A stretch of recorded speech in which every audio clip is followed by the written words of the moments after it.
देश में लोकसभा का चुनाव चल रहा है। ऐसे में कह सकते हैं कि प्रथम चरण का जो मतदान वो हो चुका है। झारखंड में चौथे चरण में चुनाव है और महागठबंधन की तरफ से सभी तैयारियां पूरी कर चुकी हैं।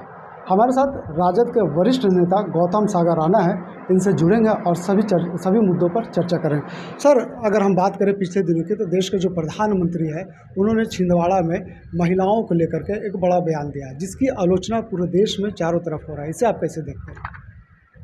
यह बयान निंदनीय है, देश को तोड़ने वाला है और प्रधानमंत्री के रूप में यह भाषण नरेंद्र मोदी जी का आज तक का सबसे खराब, सबसे निम्न स्तरीय, सबसे घृणास्पद भाषण रहा।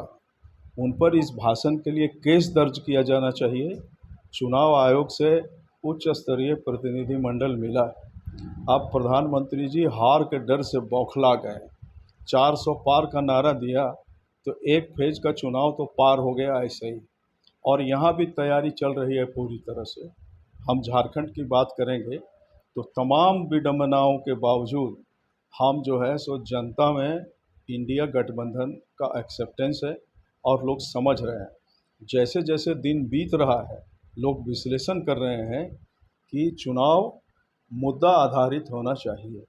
चुनाव बेरोजगारी मिटाने के लिए क्या योजना है, देश की आर्थिक स्थिति जिसमें 25 लोगों के पास 70% आबादी के जितना धन 25-30 लोगों के पास हो गया है, ये नीति बदलने की बात हो कि ऐसा ना हो।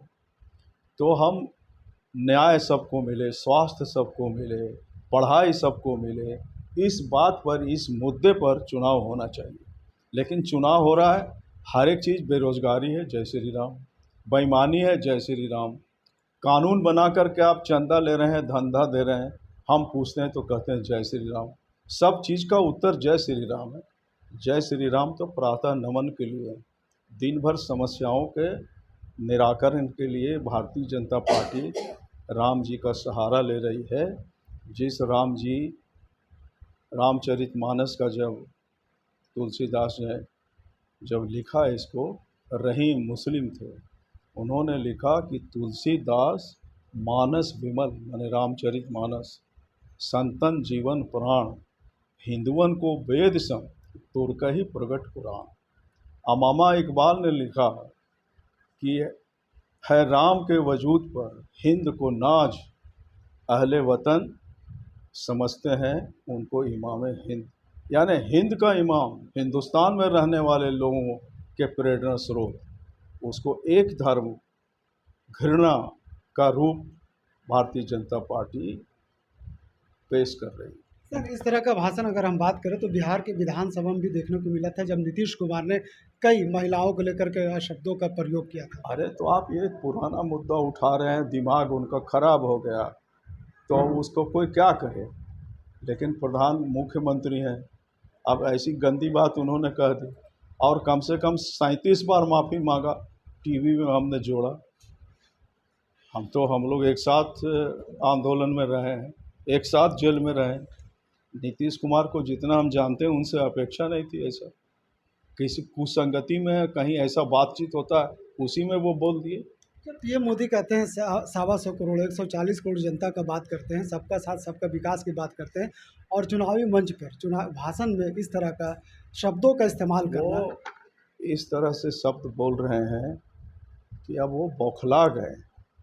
वो जो है सो कोई यहाँ पर विदेशी राजनयिक आता है तो उसका नाम लेके संबोधित करते हैं और देशवासियों को बताते हैं कि बराक माय फ्रेंड। अभी आपको जी जिनपिंग ने 2036 तक के लिए अपनी कुर्सी सुरक्षित कर ली, पुतिन ने 2036 तक के लिए अपनी कुर्सी सुरक्षित कर ली। पुतिन तो अपने विरोधियों को जेल में डाल दिया और मरवा दिया, जहाज उड़वा दिया। वहाँ भी चुनाव होता है तो मोदी जी के मन में कुछ ऐसा ही कल्पना है, तो इस देश में ये कल्पना चलेगा नहीं। क्या आपको नहीं लगता कि प्रथम चरण जो चुनाव है उसमें बीजेपी की जो फिगर है वो कहीं ना कहीं नीचे होते जा रहा है, और यही वजह है कि पीएम के अंदर बौखलाहट दिख रही इसीलिए वो बौखला रहे हैं, पगला रहे हैं। क्या करें हम लोग को तो इसी देश में रहना है। है? राजद की तरफ से आज चुनाव समिति की गठन की गई है, और ऐसे में कह सकते हैं कि कल पलामू की बात करें तो वहाँ पे आपके जो प्रत्याशी है नामांकन करेंगे, क्या कुछ तैयारी है?